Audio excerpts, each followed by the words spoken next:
Good morning, my dear student. Welcome to online English classes. So now we are discussing basic grammar, which you had studied in a first year PUC. Next slide. So last class we had discussed next slide. Last class we had discussed verbs, regular and irregular verbs. So I had explained about regular and irregular verbs last class. So learning English, the most important things you want to recite verbs rather than learning a grammar. If you recited a verb, definitely you can learn a language. ಯಾರು ವರ್ಬನ್ನು ಬಾಯಟ್ ಮಾಡ್ತಾರಲ್ಲ ಅವ್ರು ನಿಜವಾಗ್ಲೂ ಕೂಡ ಇಂಗ್ಲೀಷನ್ನು ಕಲಿತಾರೆ. ಕೆಲವರು ಅಂದ್ಕೊಂಡಿರ್ತಾರೆ grammar ಕಲ್ತ್ರೆ English ಬರೋದು ಅಂತ. ಅದಕ್ಕಿಂತ ಮೊದಲು ವರ್ಬನ್ನು ಬಾಯಟ್ ಮಾಡಬೇಕು. ವರ್ಬ್ ಬಾಯಟ್ ಆಯಿತು ಅಂದರೆ ಇಂಗ್ಲೀಷ್ ಬಂದೇ ಬರುತ್ತೆ. Next you enter into the grammar ಒಳಗೆ ಪ್ರವೇಶ ಮಾಡೋಕ್ಕೆ ಅನುಕೂಲ ಆಗುತ್ತೆ. ಅದಕ್ಕೋಸ್ಕರ ವರ್ಬ್ ಬಹಳ ಮುಖ್ಯ. ಲಾಸ್ಟ್ ಕ್ಲಾಸಲ್ಲಿ ನಾನು ಹೇಳಿದ್ದೀನಿ. Next slides, helping verb. Next, very important, helping verb. You want to know the helping verb, or you want to keep the table of helping verb in your memory. The helping verb table. So this is the helping verb table. Last class I had explained the importance of helping verb. So in the second year PUC, if you want to change from direct to indirect speech, now helping verb is going to change from am is going to change was, have is going to change had, do is going to change did. So if you recited this helping verb, you can easily solve the direct and indirect speech, active voice to passive voice. ಈ ಒಂದು table ನೆನಪಲ್ಲಿ ಇತ್ತು ಅಂದರೆ ನೀವು direct ಮತ್ತು indirect ಸ್ಪೀಚನ್ನು ಬೇಗ ಬದಲಾಯಿಸಬಹುದು. So ಈ ಡೈರೆಕ್ಟ್ ಅಲ್ಲಿ ಆರ್ ಅಂತ ಇತ್ತು ಅಂದ್ರೆ ಇಂಡೈರೆಕ್ಟ್ ಅಲ್ಲಿ ಬೇರ್ ಅಂತ ಮಾಡಬೇಕಾಗುತ್ತೆ. ಡೈರೆಕ್ಟ್ ಸ್ಪೀಚ್ ಅಲ್ಲಿ ಯಾವ ಅಂತ ಇತ್ತು ಅಂದ್ರೆ ಇಂಡೈರೆಕ್ಟ್ ಅಲ್ಲಿ ಹ್ಯಾಂಡ್ ಅಂತ ಮಾಡಬೇಕಾಗುತ್ತೆ. ಈ ಒಂದು ಐಡಿಯಾಸ್ ನಿಮಗೆ ಐಡಿಯಾಸ್ ಸಿಗುತ್ತೆ. ಹೆಲ್ಪಿಂಗ್ ವರ್ಬ್ ಆದಷ್ಟು ಕೂಡ ಈ ಟೇಬಲ್ ನ ನೆನಪಲ್ಲಿ ಇಟ್ಕೊಂಡಿರಬೇಕು. Next slide, next one.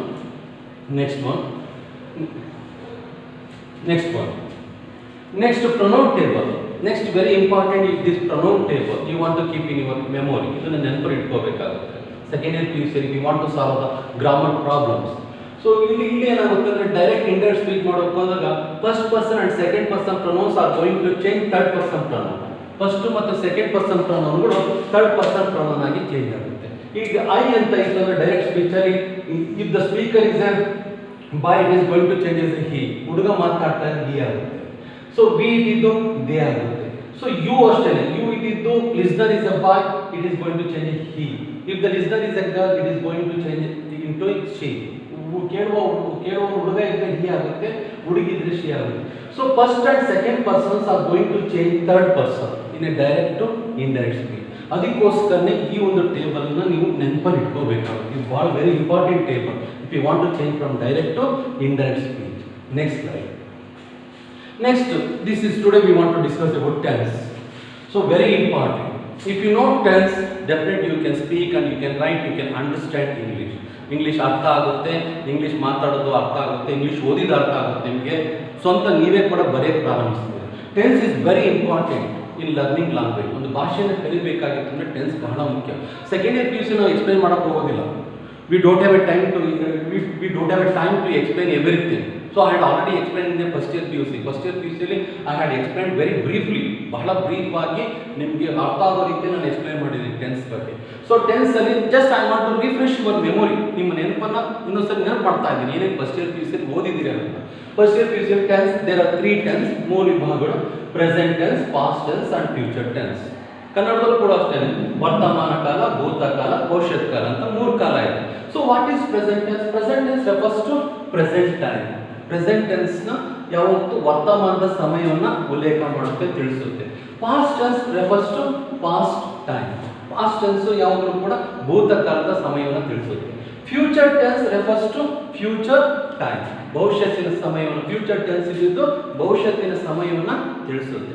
It's very simple. ಕನ್ನಡದಲ್ಲಿ ಆರ್ಟ್ಸ್ ಹುಡುಗರು ಮತ್ತು ಕಾಮರ್ಸ್ ಹುಡುಗರು ಕನ್ನಡದಲ್ಲಿ ಅರ್ಥ ಮಾಡಿಕೊಂಡ್ರು ಕೂಡ you should not forget it. ಇದನ್ನು ಮರಿಕೊಡ್ತೀವಿ. ಇಂಗ್ಲೀಷಲ್ಲಿ 3 ಟೆನ್ಸ್ ಇದೆ: present tense, past tense, future tense. ಕನ್ನಡದಲ್ಲಿ ಕೂಡ 3 ಟೆನ್ಸ್ ಇದೆ. ಆದರೆ ಇಂಗ್ಲೀಷಲ್ಲಿ ಸ್ವಲ್ಪ we have again be classified. ಮತ್ತೆ ಇದನ್ನು ಮತ್ತೆ ವಿಭಾಗಿಸ್ತಾ ಹೋಗ್ತೀವಿ. Next slide. So the benefit of learning tense. So ಟೆನ್ಸನ್ನು ಕಲಿಯೋದ್ರಿಂದ ಏನು ಲಾಭ? You know 50% usage English. No you can speak, you can write, you can understand. ನಿಮಗೆ ಓದಕ್ಕೆ ಬರುತ್ತೆ, ಬರೆಯಕ್ಕೆ ಬರುತ್ತೆ, ಅರ್ಥ ಮಾಡ್ಕೊಳ್ತೀರಿ.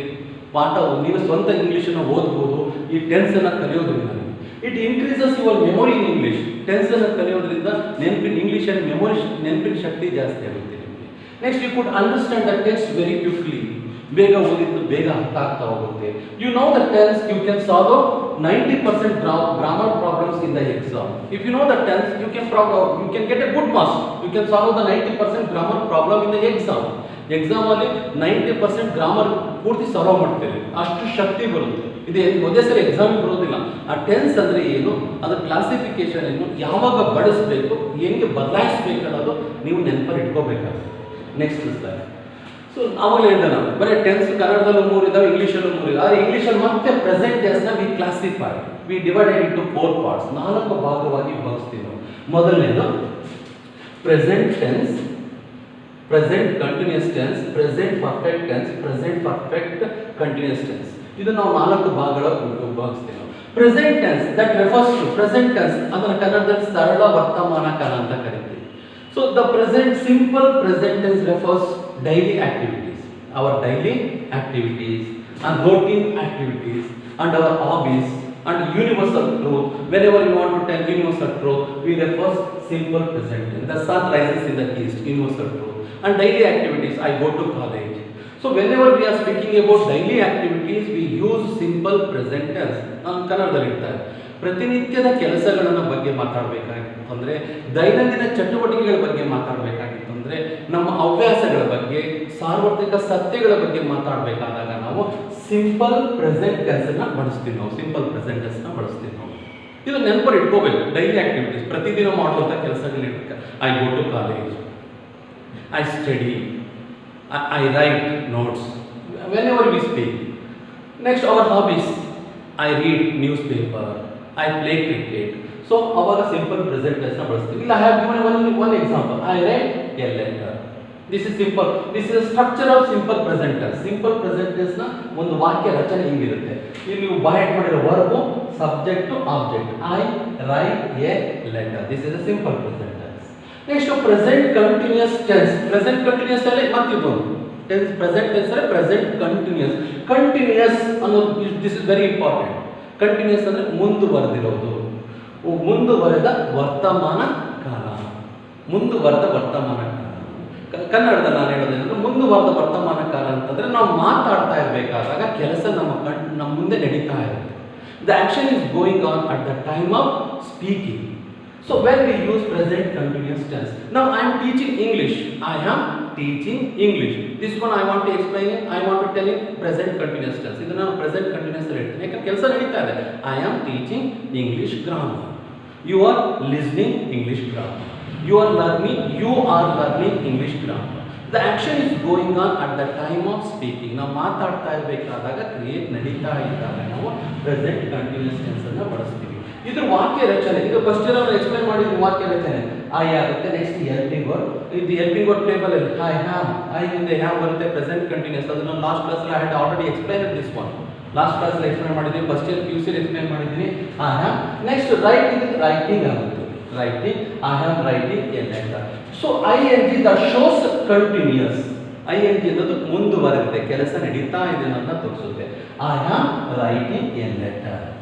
ನೆಕ್ಸ್ಟ್ ಮೂರನೇದು present perfect tense. Present perfect tense ಮೂರನೇದು, ಇದು ಪ್ರೆಸೆಂಟ್ ಟೆನ್ಸ್. ಪ್ರೆಸೆಂಟ್ ಅಂದ್ರೆ ಪ್ರೆಸೆಂಟ್ ಟೆನ್ಸ್, ವರ್ತಮಾನ. ಪರ್ಫೆಕ್ಟ್ ಅನ್ನೋ there is a word perfect means the action has completed at the time of speaking. ಇದು ಕನ್ನಡದಲ್ಲಿ ಅರ್ಥ ಮಾಡ್ಕೋಬೇಕು. ನಾವು ಮಾತಾಡ್ತಾ ಇರಬೇಕಾದಾಗ ಕ್ರಿಯೆ ಮುಗಿದಿರುತ್ತೆ, ಮುಗಿದು ಒಂದು 5 ನಿಮಿಷನೋ 10 ನಿಮಿಷನೋ 1 ತಾಸು ಆಗಿರುತ್ತೆ. ಅದನ್ನು ನಾವು ಇಂಗ್ಲೀಷಲ್ಲಿ ಪ್ರೆಸೆಂಟ್ ಪರ್ಫೆಕ್ಟ್ ಟೆನ್ಸಲ್ಲಿ ಹೇಳ್ತೀವಿ. ಪ್ರೆಸೆಂಟ್ ಪರ್ಫೆಕ್ಟ್ ಟೆನ್ಸಲ್ಲಿ ಹೇಳ್ತೀವಿ. The action has completed at the time of speaking. ಇಲ್ಲಿ I have given one example, I have written a letter, I have written a letter. ಇದರಲ್ಲಿ ಐ ರೈಟ್ ಎ ಲೆಟರ್, ಕನ್ನಡದಲ್ಲಿ ನಾನು ಪತ್ರ ಬರೆಯುತ್ತೇನೆ. ಇಲ್ಲಿ ನಾನು ಪತ್ರ, I have writing a letter, ನಾನು ಪತ್ರ ಬರೆಯುತ್ತಾ ಇದ್ದೇನೆ.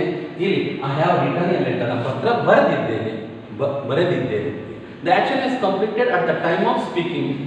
ನಾವು ಮಾತಾಡಬೇಕಾದಾಗ ಕ್ರಿಯೆ ಮುಗಿದಿರುತ್ತೆ. ಅವಾಗ ನಾವು ಯಾವ್ದು ಬಳಸ್ತೀವಿ? ಪ್ರೆಸೆಂಟ್ ಪರ್ಫೆಕ್ಟ್ ಟೆನ್ಸ್ ನ ಬಳಸ್ತೀವಿ. Next present perfect continuous tense. ನಾಲ್ಕನೇದು present perfect continuous tense. The action started in the past continue to present and future. ಈ ಒಂದು ಇದು ಕೂಡ ಪ್ರೆಸೆಂಟೇ, ಅದು ಇದು ಕ್ರಿಯೆ ಭೂತಕಾಲದಲ್ಲಿ ಪ್ರಾರಂಭವಾಗಿ ವರ್ತಮಾನ ಮತ್ತು ಭವಿಷ್ಯಕ್ಕೂ ಮುಂದುವರಿಯುತ್ತೆ. For example, I have been writing a letter since morning. ನಾನು ಬೆಳಗ್ಗೆಯಿಂದಲೂ ಕೂಡ ಪತ್ರ ಬರೀತಾನೇ ಇದ್ದೀನಿ. ಅಲ್ಲಿಗಾನೆ 10 ಗಂಟೆ ನಾನು ಬೆಳಿಗ್ಗೆ 9 ಗಂಟೆಗೆ ಸ್ಟಾರ್ಟ್ ಮಾಡಿದ್ದು, ಇನ್ನು ಪತ್ರ ಬರೀತಲೇ ಇದ್ದೀನಿ. ಸಿನ್ಸ್ ಮಾರ್ನಿಂಗ್ ಅನ್ನೋದು, ಅಥವಾ ಫಾರ್ 1 hour, ಇದು ನಾವು ಲಾಸ್ಟ್ ಅದನ್ನ ಆ್ಯಡ್ ಮಾಡಬೇಕಾಗುತ್ತೆ. ನಾವು ಅಡ್ವರ್ಬ್ನ ಸಿನ್ಸ್ ಅಥವಾ ಫಾರ್ ಆ್ಯಡ್ ಮಾಡಬೇಕಾಗುತ್ತೆ. I have been, this is a sentence structure. I have been writing a letter. So here you want to notice how the sentence, how the tense is going to change from one sentence to another. ಹೇಗೆ ವಾಕ್ಯ change ಆಗ್ತಾ ಇದೆ. I write a letter, ಇಲ್ಲಿ I have writing a letter, ಇಲ್ಲಿ present perfect I have written a letter, present perfect continuous tense ಅಲ್ಲಿ I have been writing a letter. This is present tense. ಇದ್ರ ಬಗ್ಗೆ idea ಬೇಕು. ಯಾಕೆ ಗೊತ್ತಾ, when you want to change from direct to indirect speech, you want to change the tenses. Or present tense is going to change past tense. Change ಮಾಡಬೇಕಾದಾಗ ಎಲ್ಲ present tense ಕೂಡ past ಟೆನ್ಸಿಗೆ indirect ಸ್ಪೀಚಲ್ಲಿ change ಮಾಡಬೇಕು. ಇದು ಗೊತ್ತಿದ್ರೆ ಮಾತ್ರ change ಮಾಡ್ತೀವಿ. Simple present tense is changed into simple past, present continuous is changed into past continuous, present perfect is changed into past perfect, present perfect continuous is changed into past perfect continuous tense. So ಇದು ಗೊತ್ತಿದ್ರೆ ಮಾತ್ರ change ಮಾಡೋಕ್ಕಾಗುತ್ತೆ. ನೀವು ಇದನ್ನ ಅರ್ಥ ಮಾಡ್ಕೊಂಡಿದ್ರೆ ಮಾತ್ರ change ಮಾಡಿ. The main thing you want to understand. ಅಭ್ಯಾಸ ಅಂದ್ರೆ ಅರ್ಥ ಮಾಡ್ಕೊಳ್ತಾ ಹೋಗ್ಬೇಕು, ಯಾವ ವಾಕ್ಯ ಹೀಗೆ ಬದಲಾಗ್ತಾ ಹೋಗುತ್ತೆ. Next slide. ಈಗ ಪಾಸ್ಟ್ ಟೆನ್ಸ್ ಬರೋಣ. ಪಾಸ್ಟ್ ಟೆನ್ಸ್ ಅಂದ್ರೆ the same method. Method is same. There is no any that much of difficulties. ಅಷ್ಟೊಂದು ಕಷ್ಟ ಇಲ್ಲ. ಅದೇ ನಾನು ಕೂಡ simple present tense, simple past tense, ಇಲ್ಲಿ ಅಲ್ಲಿ ಪ್ರೆಸೆಂಟ್ ಕಂಟಿನ್ಯೂಸ್, ಇಲ್ಲಿ ಪಾಸ್ಟ್ ಕಂಟಿನ್ಯೂಸ್ ಟೆನ್ಸ್, ಅಲ್ಲಿ ಪ್ರೆಸೆಂಟ್ ಪರ್ಫೆಕ್ಟ್, ಇಲ್ಲಿ ಪಾಸ್ಟ್ ಪರ್ಫೆಕ್ಟ್ ಟೆನ್ಸ್, ಇಲ್ಲಿ past perfect continuous tense. Same. So simple past tense, the action took place in the past. ಕ್ರಿಯೆ ಭೂತಕಾಲದಲ್ಲಿ ನಡೆದೋಗಿರುತ್ತೆ. ಅದು ಯಾವಾಗ? Yesterday, last week, last month, last year. Whenever you want to explain we use simple past tense. ಅವಾಗ ನಾವು simple ಪಾಸ್ಟ್ನ ಬಳಸ್ತೀವಿ. ಇಲ್ಲಿ ಒಂದು ಎಕ್ಸಾಂಪಲ್ ಕೊಟ್ಟಿದ್ದೀನಿ. ಐ ಇಲ್ಲಿ ರೈಟ್ ಇಲ್ಲ ರೋಟ್ ಇದೆ. ಹೊರಬ ಬೈಟ್ ಮಾಡಿದ್ರೆ ಮಾತ್ರ ಮಾಡ್ತಾರೆ. I right, wrote, return. I wrote A letter yesterday. ನಿನ್ನೆ ನಾನು ಪತ್ರ ಬರೆದಿದ್ದೆ. ಇದು ವಾಕ್ಯ. ನಿನ್ನೆ ನಡೆದಿರೋಂಥ ಘಟನೆಗಳು ಯೆಸ್ಟರ್ಡೇ ಅಥವಾ ಲಾಸ್ಟ್ ವೀಕ್, ಲಾಸ್ಟ್ ಮಂತ್ ಅಂದಾಗ ಸಿಂಪಲ್ ಪಾಸ್ಟ್ನ ಬಳಸ್ತೀವಿ. ಪಾಸ್ಟ್ ಕಂಟಿನ್ಯೂಸ್ ಟೆನ್ಸ್ ಕನ್ನಡದಲ್ಲಿ ಸರಳ ಭೂತಕಾಲ. ಇದು ಪಾಸ್ಟ್ ಕಂಟಿನ್ಯೂಸ್ ಟೆನ್ಸ್. ಇದು ಮುಂದುವರೆದ ಭೂತಕಾಲ ಅಂತ ಕರೀತೀವಿ. So the action took some time in the past. ಕೆಲಸ ಕ್ರಿಯೆ ಒಂದು ಸ್ವಲ್ಪ ಹೊತ್ತು ನಡೆದಿರುತ್ತೆ ಭೂತಕಾಲದಲ್ಲಿ. ಅವಾಗ ಪಾಸ್ಟ್ ಕಂಟಿನ್ಯೂಸ್ ಟೆನ್ಸ್ನ ಯೂಸ್ ಮಾಡ್ತೀವಿ. ಇಲ್ಲಿ I was writing a letter, I was writing a letter. ಮತ್ತೆ ಪಾಸ್ಟ್ ಕಂಟಿನ್ಯೂಸ್ನ ಹೆಂಗೆ ಬಳಸ್ತೀವಿ ಅಂತಂದ್ರೆ, we never use past continuous in a single sentence. ಒಂದೇ ಸೆಂಟೆನ್ಸ್ ಬಳಸೋದಿಲ್ಲ. We use past continuous along with simple past. ಇವೆರಡನ್ನೂ ಜೊತೆಗೆ ಬಳಸಬೇಕು. For example, when I met him, he was preparing for exam. When I met him, ಇದು first sentence is A simple past. When I met him, ನಾನು ಅವನನ್ನು ಭೇಟಿಯಾದಾಗ he was preparing for exam. ಅವನು ಎಕ್ಸಾಮ್ಗೆ ಅಭ್ಯಾಸ ಮಾಡ್ತಾ ಇದ್ದ. ಈ ರೀತಿ ಬಳಸ್ತೀನಿ. ಒಂದು ಸೆಂಟೆನ್ಸ್ ಅಲ್ಲಿ ಯಾವತ್ತೂ ಬಳಸೋದಿಲ್ಲ. We always use past continuous with simple past. When I saw him, ಇದನ್ನೇ ಮಾಡಿ. When I saw him he was writing a letter. ನಾನು ನೋಡಿದಾಗ ಅವನು ಪತ್ರ ಬರೀತಾ ಇದ್ದ. ಈ ರೀತಿ ಕನ್ನಡದಲ್ಲಿ. ವೆನ್ ಐ ಸಾ ಹಿಮ್, ನಾನು ಅವನನ್ನು ನೋಡಿದಾಗ he was writing a letter. ಅವನ ಪತ್ರ ಬರೀತಾ ಇದ್ದ. ಈ ರೀತಿ ಉಪಯೋಗಿಸ್ತೀವಿ ಪಾಸ್ಟ್ ಕಂಟಿನ್ಯೂಸ್. ಸೊ ವಾಕ್ಯ ಚೇಂಜ್ ಆಗ್ತಾ ಇದೆ. The sentences are going to change from tense to tense.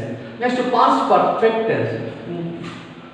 ಇನ್ನು ಪರಿಪೂರ್ಣ ಭೂತಕಾಲ ಅಂತ ಕರಿತೀವಿ past perfect tense.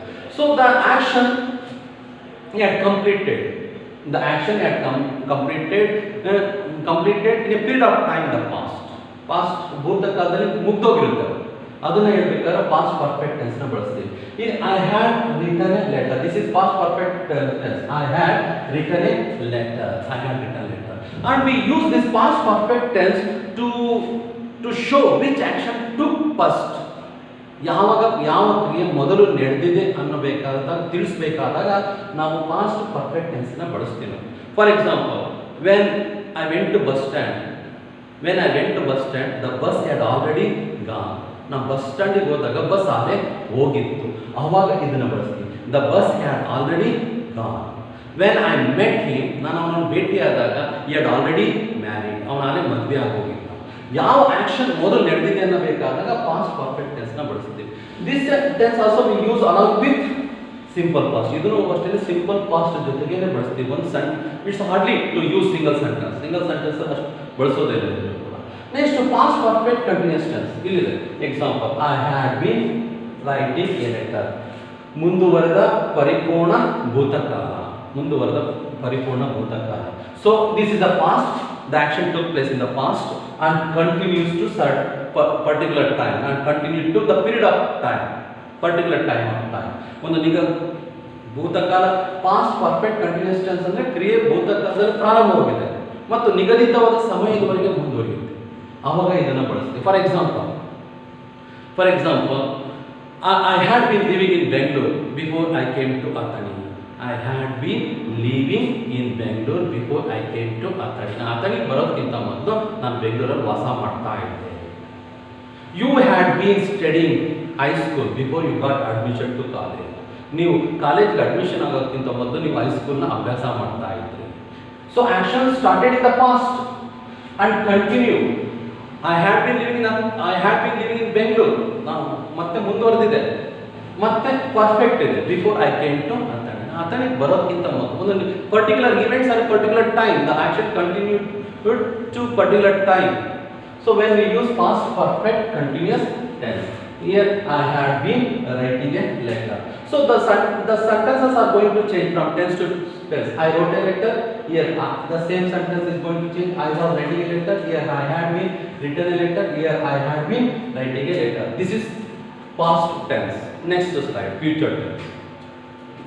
Future tense, the same idea. Simple, not a simple present, not a simple past, simple future, future continuous, future perfect continuous tense. So simple future, the action will take place in the future. ಭವಿಷ್ಯದಲ್ಲಿ ನಡೆಯುವಂತ ಕೆಲಸಗಳನ್ನು ಸರಳ ಭವಿಷ್ಯತ್ ಕಾಲದಲ್ಲಿ ಬಳಸ್ತೀವಿ. I will write a letter tomorrow. ನಾಳೆ ನಾನು ಪತ್ರ ಬರೀತೀನಿ. Next, future continuous tense. So the action will be taking place tomorrow ಅಥವಾ in future at this time. ನಾಳೆ ಅಥವಾ ಭವಿಷ್ಯದಲ್ಲಿ ಈ ಸಮಯದಲ್ಲಿ ಕೆಲಸ ನಡೀತಾ ಇರುತ್ತೆ. For example, I will be going to Bangalore tomorrow at this time. I will be going to Bangalore tomorrow at this time. ನಾಳೆ ಇಷ್ಟೊತ್ತಿಗೆ ನಾನು ಬೆಂಗಳೂರಿಗೆ ಹೋಗ್ತಾ ಇರ್ತೀನಿ. ಅವಾಗ ಇದನ್ನ ಫ್ಯೂಚರ್ ಕಂಟಿನ್ಯೂಸ್ ಟೆನ್ಸ್ ನ ಬಳಸ್ತೀವಿ. ಸೊ ಇಲ್ಲಿ I will be, we use be as a word. I will be writing a letter. Next, future perfect. Future perfect, the action will have completed in future at this time. ಭವಿಷ್ಯದಲ್ಲಿ ಇದೇ ಸಮಯದಲ್ಲಿ ಕೆಲಸ ಮುಗಿದಿರುತ್ತೆ.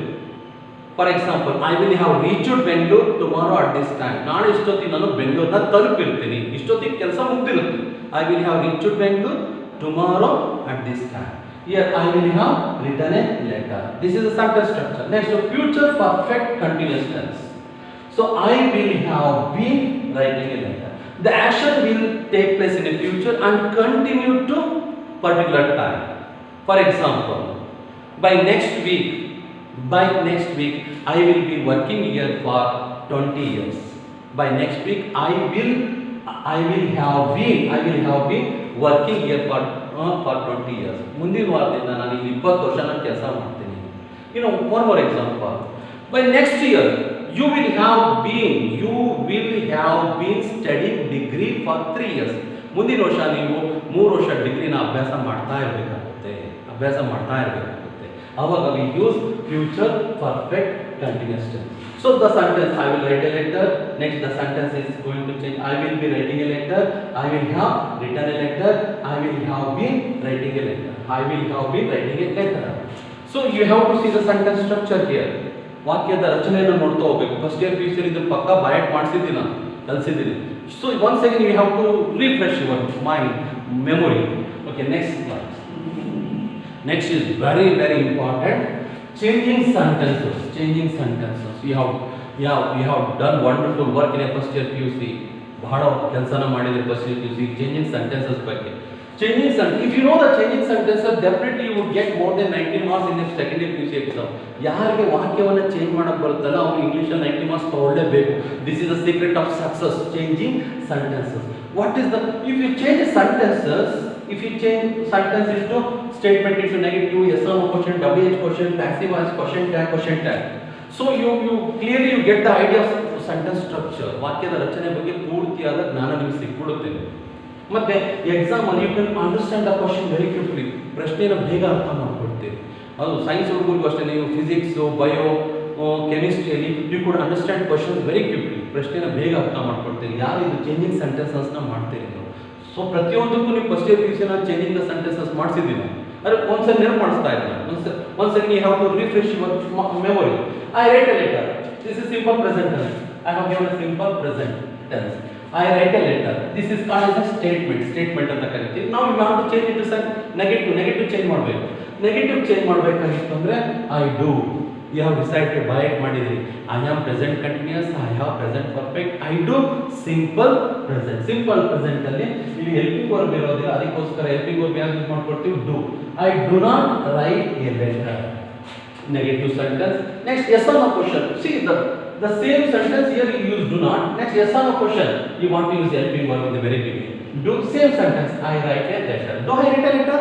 Yes or no question. It becomes yes or no question. So you could get a clear framework. ಹೆಂಗೆ question ವಾಕ್ಯ ರಚನೆ ಮಾಡೋದು ಅನ್ನೋದು ನಿಮ್ಗೆ ಸಿಕ್ಬಿಡುತ್ತೆ. Same do I write a letter. Simple present ಈ ರೀತಿ ಎಸ್ ಅನ್ನೋ ಕ್ವಶನ್ ಮಾಡ್ತೀವಿ ನಾವು. ಯಾಕಂದ್ರೆ ಡೈರೆಕ್ಟ್ ಇಂಡೈರೆಕ್ಟ್ ಮಾಡಬೇಕಾದ್ರೆ ಬೇಕಾಗುತ್ತಿದೆ.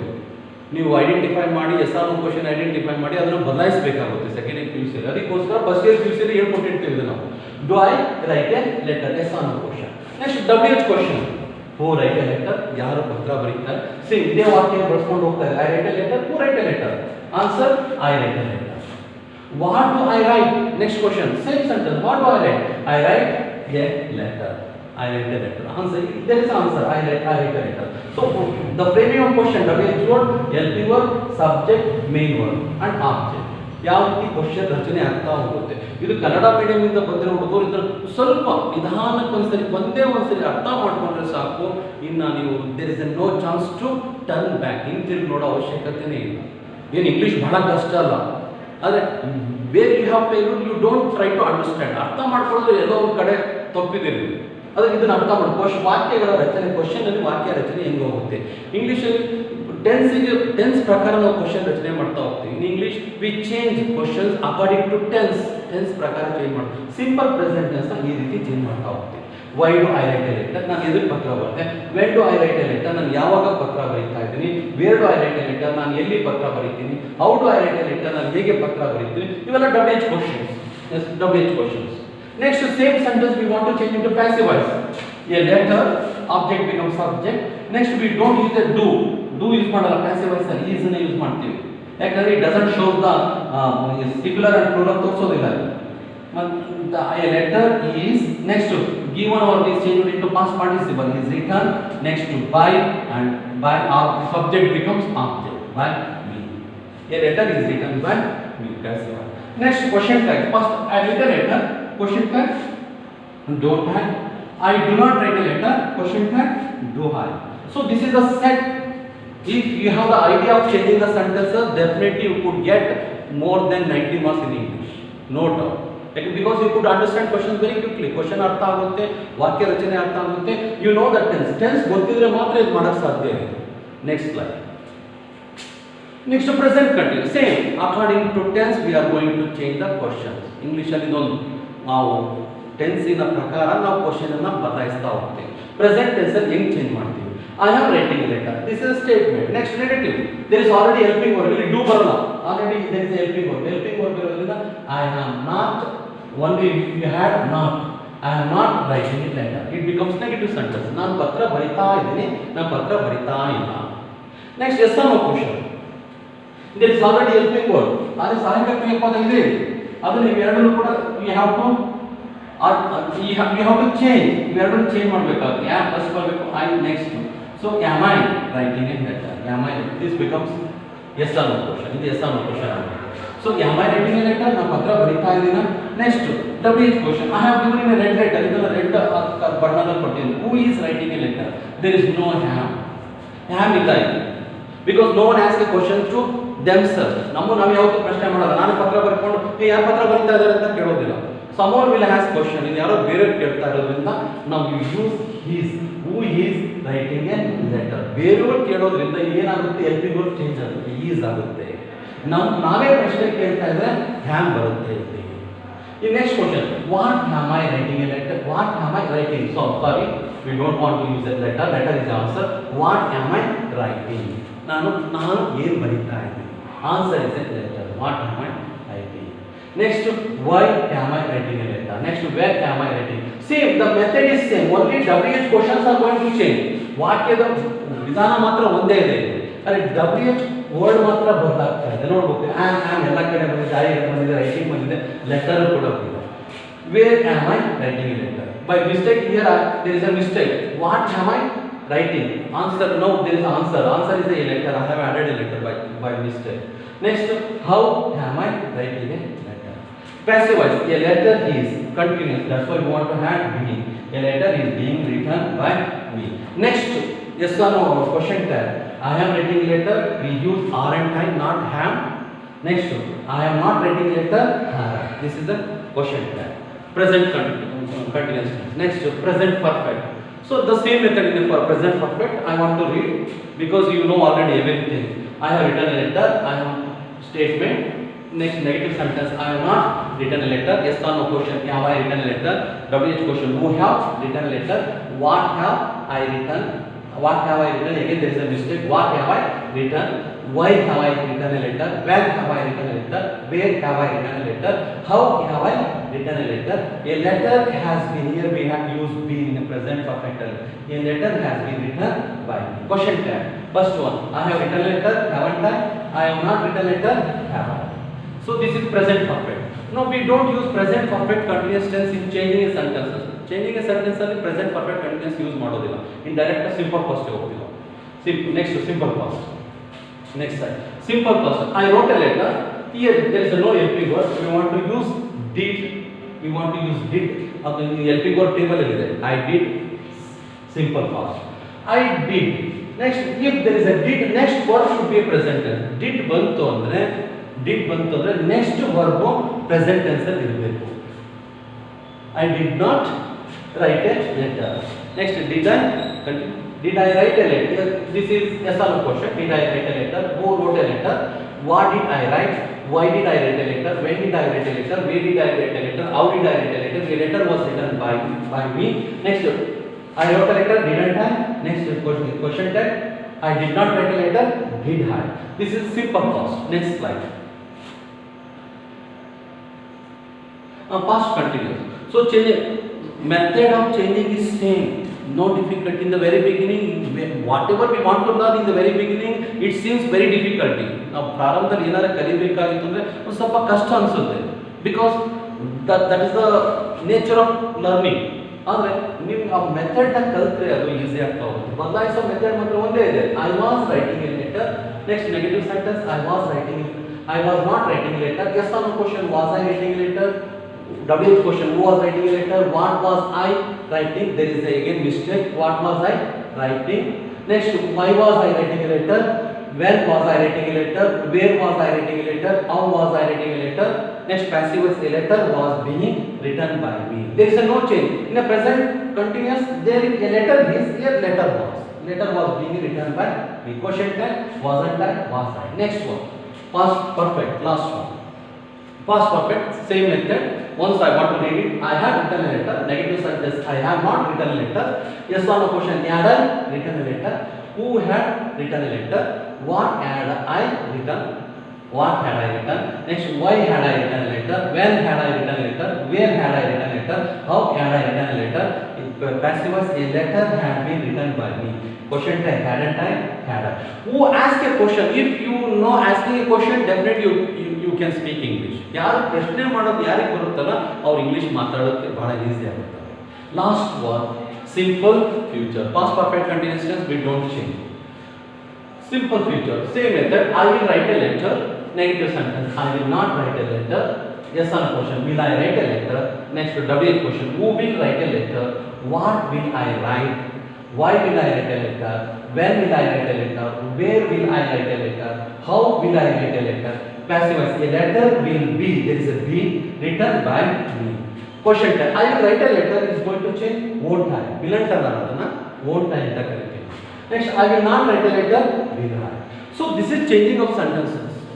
If you know changing of sentences, definitely you can pass in the exam. This is very very important. This is a secret of success in learning English. Last one.